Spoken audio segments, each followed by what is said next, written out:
guys, here we go into a film study and breakdown and prediction of Sergiy Derevyanchenko versus Daniel Jacobs. Now, I don't know if you guys saw his fight, Sergey's fight against Toriano Johnson, but he's actually very similar to Daniel Jacobs in a lot of regards. He fights southpaw, he fights orthodox, and they have a few of the same flaws as well, which is really interesting. I think Daniel Jacobs is a lot more relaxed than Toriano Johnson, but even though Daniel Jacobs has a better record, has been middleweight champion before, I think Toriano Johnson might actually be a better fighter, just more, I don't know, more tough and rugged. Just a little bit better technique. His tools are a little better. Although I think Daniel Jacobs has outstanding power, in spite of the fact he doesn't always land with the right landing knuckles. He has like great um, where he places his punches. The way that he starts and ends his punch is fantastic. Even though it looks funny, he gets a lot of power in his shots. But we're going to go ahead and look into some of the stuff with Daniel Jacobs. And the first thing I want to focus on right here to kind of set a little bit of the tone is Daniel Jacobs when he steps with his punches. So we're going to go ahead and throw this one in slow-mo.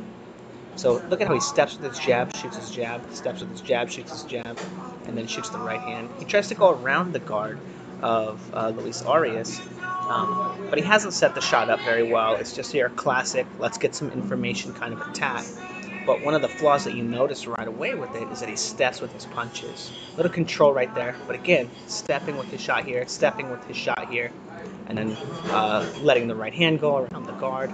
But it's going to be very difficult for him to, again, stepping, very difficult for him to set these shots up against Derevyanchenko because he's seen this style before, particularly in Toriano Johnson, who I think is actually a little bit better of a fighter. He might not be as crafty as Daniel Jacobs. It's tough to tell how crafty Daniel Jacobs is because the people that he's been able to land against, he just knocks them out. And I haven't done film study on all of his fights, but here you see him having a lot of trouble now landing his shots in those first few clips. Now, we'll come back to these clips after, but I want to kind of go straight into some more of the Daniel Jacobs stuff.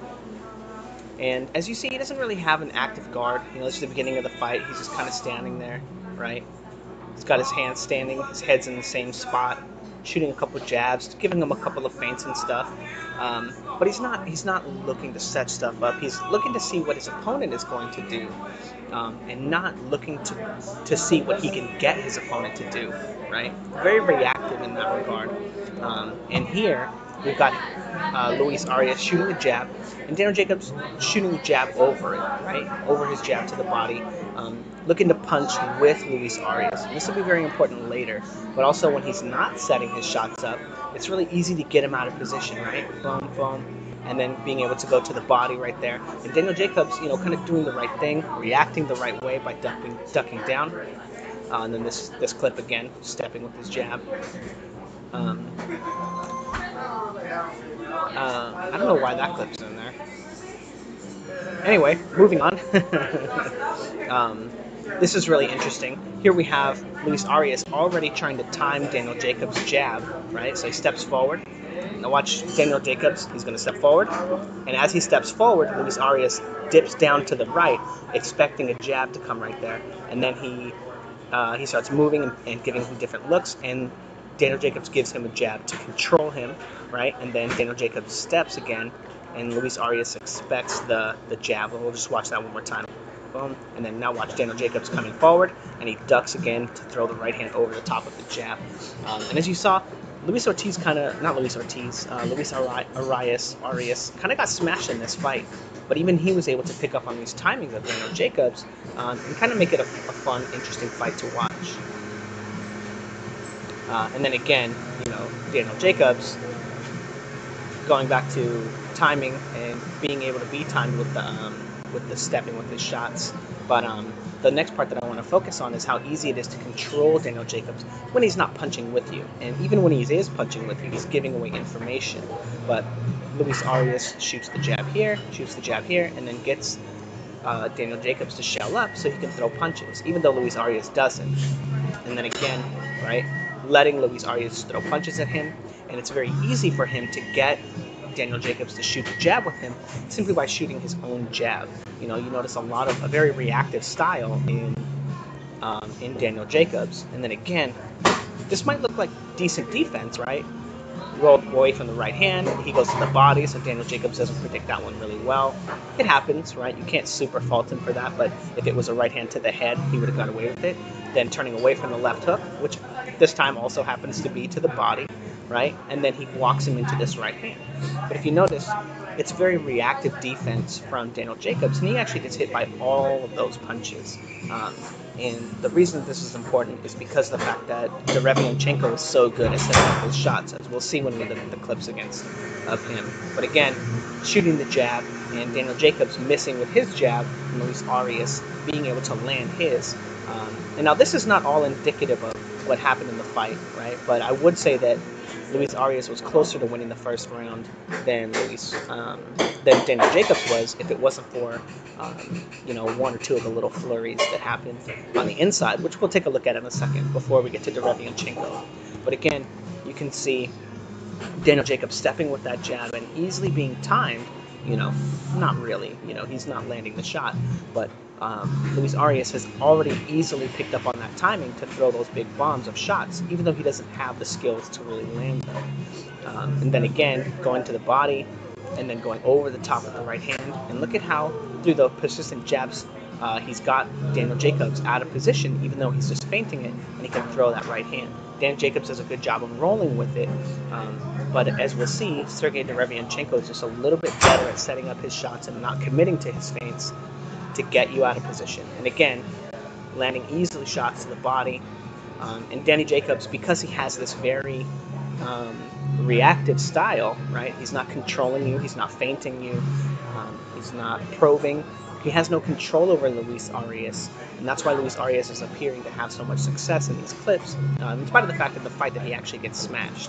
So let's not really focus on that part, but let's go ahead and get into the parts where Luis Arias was having a lot of trouble. He's fighting on the inside, and this is where Danny Jacobs is super dangerous, fighting on the inside like that, because he hits so hard, and even though his punches, they look weird, he's very crisp with his shots. He hits very hard. Like, even that shot right there might hurt.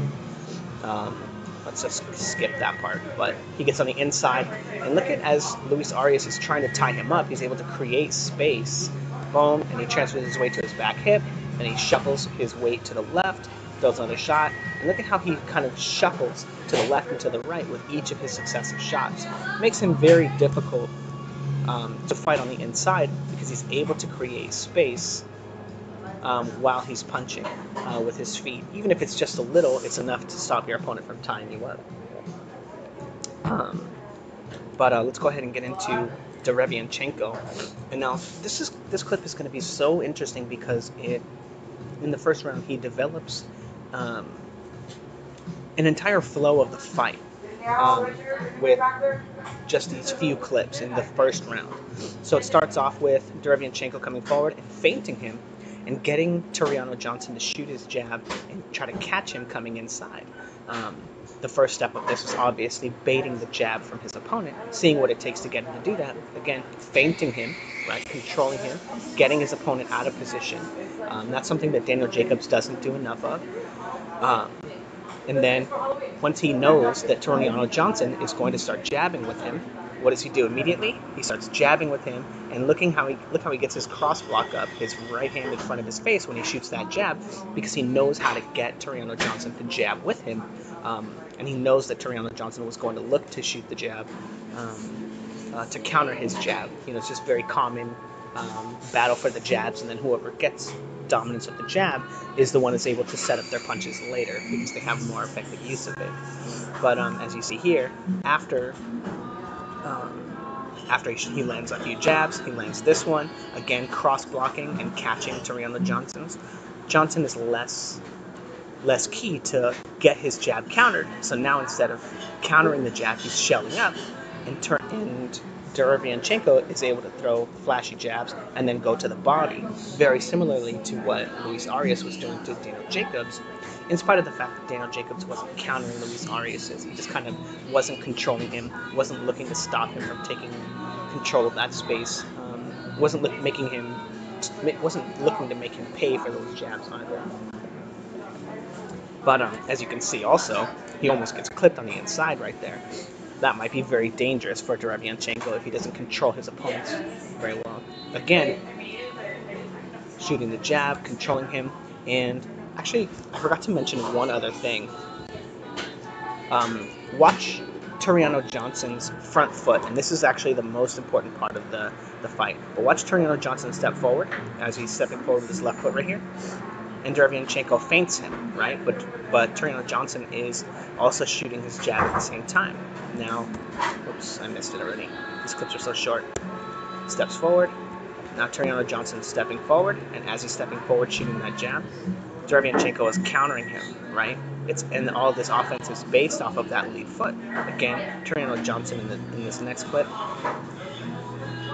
stepping forward, and Derevyanchenko is countering him, timing him off that front foot as he steps forward, very similarly to how Daniel Jacobs comes forward. And then again in this clip right here, man, I gotta fix this. Tureano Johnson is stepping forward, and Derevyanchenko is feinting him, going to the body. And this is all off of Tureano Johnson trying to walk forward, but not walking forward with head movement, not walking forward with feints, not walking forward, controlling his opponent. He just comes forward with a very reactive style, just like Daniel Jacobs. And then again, Tureano Johnson's stepping forward, boom, and then Derevyanchenko is able to counter and time him and land his own jabs. Tureano Johnson again, stepping forward with his jab here, and Derevyanchenko easily able to slip to the outside of it.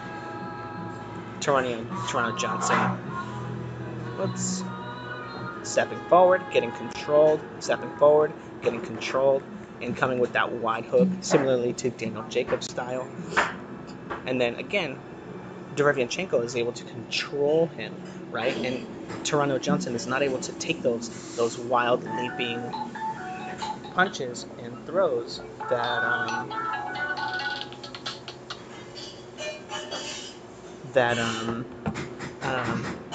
Luis Arias was allowing him to do, that Daniel Jacobs was allowed to do, because Luis Arias wasn't controlling him.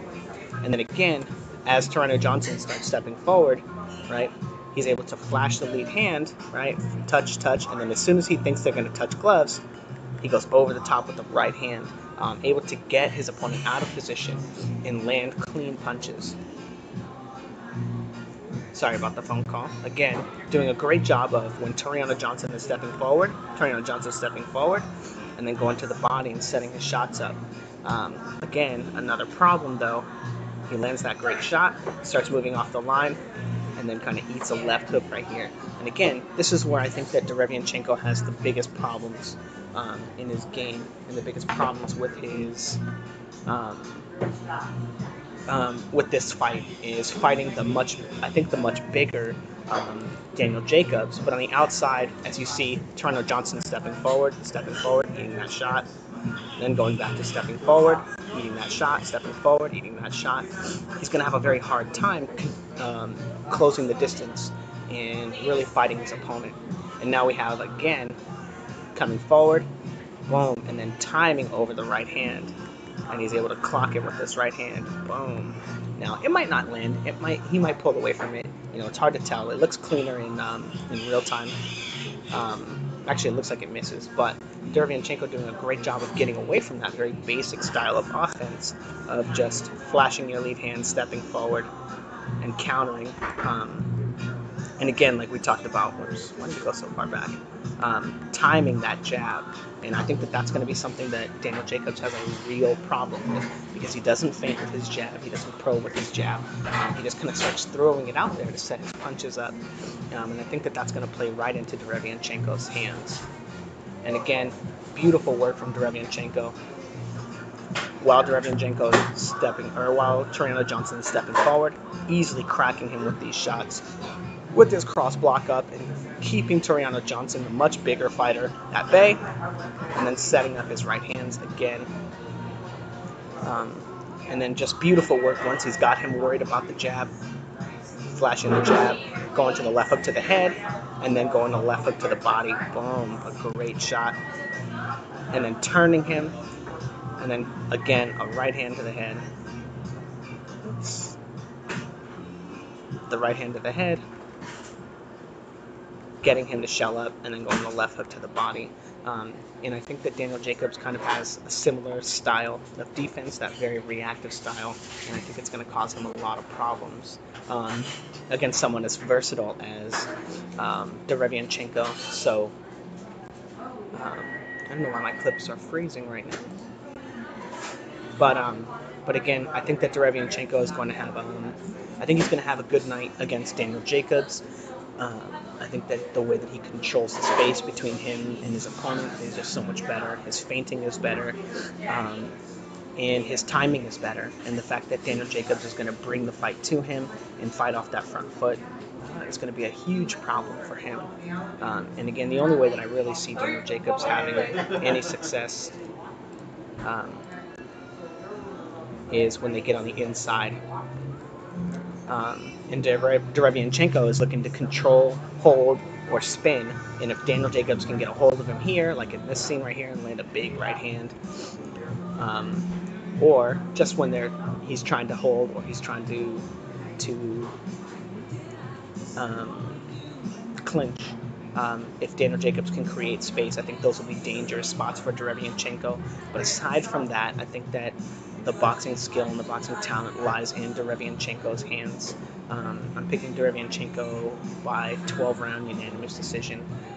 But I do expect the last few rounds to be pretty tough for Derevyanchenko. Anyway, let me know what you guys think in the comments below. Thanks, guys.